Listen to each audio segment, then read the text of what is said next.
Dan akhirnya apa? Berbuat cabul, berbuat menjinai ustazah dan menjinai santri. Kalau ngomong mengkafir-kafirkan orang lain, mengkafir-kafirkan Kiai NU, bahkan Muhammadiyah juga dikafirkan.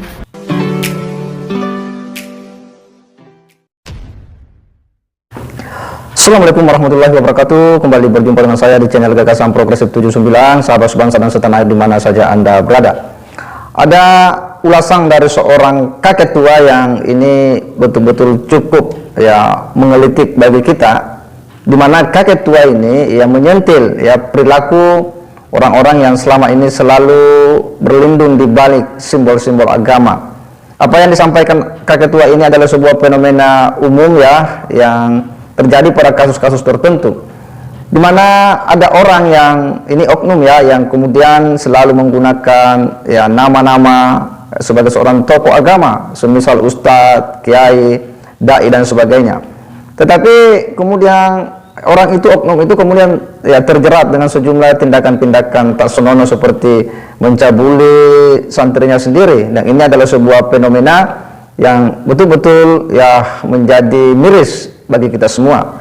Bagaimana tidak, simbol agama yang digunakannya berjubah, bahkan tidak sedikit mereka tampil dengan sangat garang, sering menganggap orang lain itu kafir, bahkan penuh dengan dosa, sementara dirinya merasa paling suci dan paling bersih.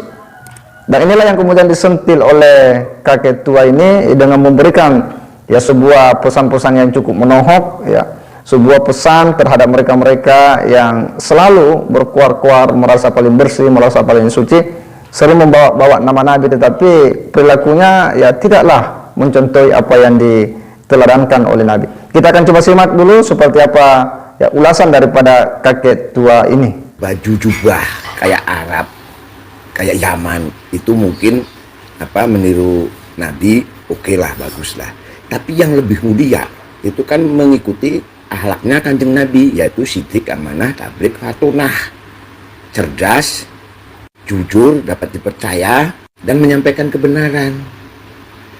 Jadi sudah pakai jubah, itu mengkafir-kafirkan orang.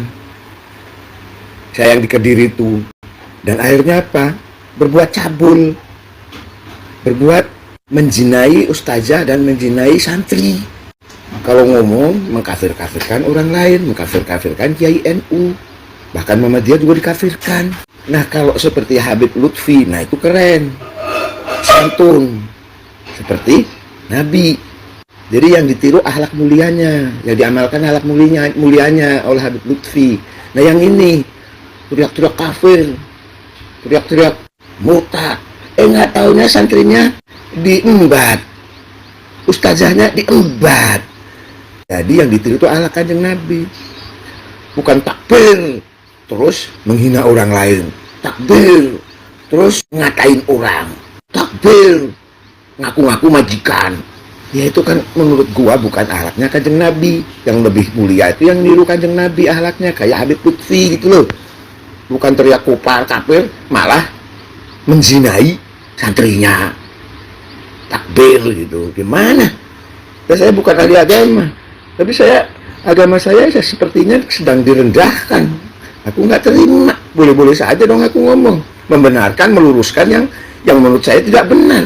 Jadi akhlak itu tidak tergantung dari jubahnya, dari pakaiannya.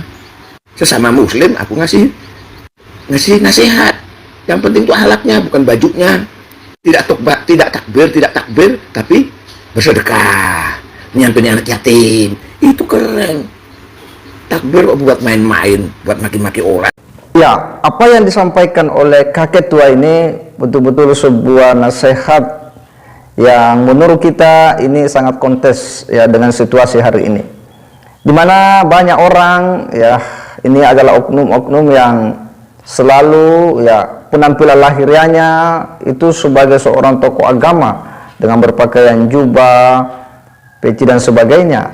Tetapi apa yang disampaikan oleh kakek ini betul-betul begitu menohok, dan kasus ini kembali terulang. Ada dugaan pencabulan lagi yang dilakukan oleh seorang ustadz, seorang kiai tersohor yang dilaporkan sendiri oleh istrinya, yakni Muhammad Fahim Mawardi, yang sudah viral beberapa hari ini.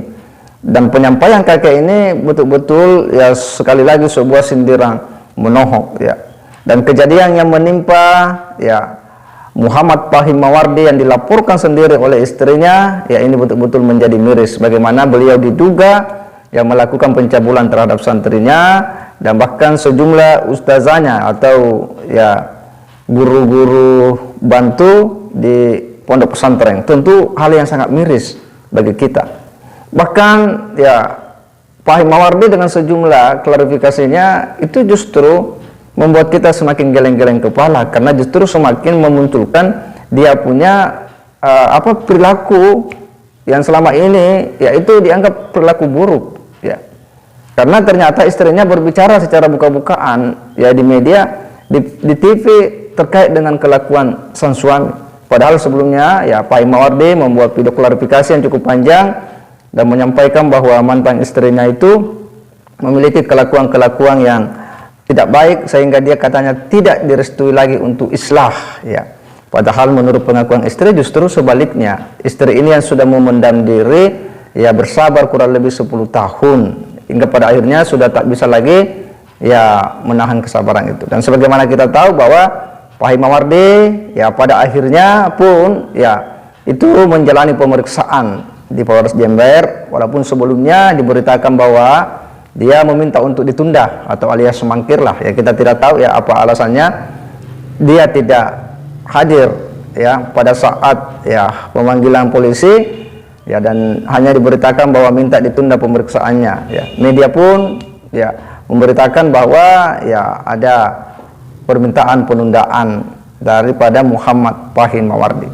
Dan ini respon dari publik pun cukup beragam. Banyak tokoh yang meminta agar kasus ini dikawal.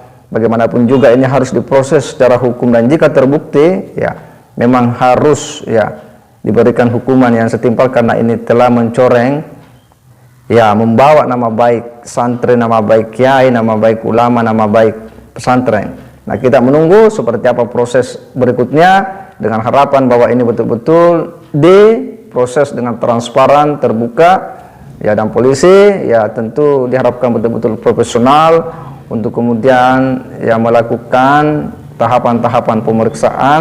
Siapapun dia, sekalipun dia adalah seorang ustadz besar, seorang kiai kesohor, harus diperlakukan sama sekalipun kita harus tetap mengedepankan asas-asas praduga tak bersalah dan kita menunggu akan seperti apa nanti hasil pemeriksaan daripada kepolisian, dengan berharap ini akan cepat menemukan titik terang dan ada kepastian hukum bagi kasus yang sudah menggemparkan publik Indonesia.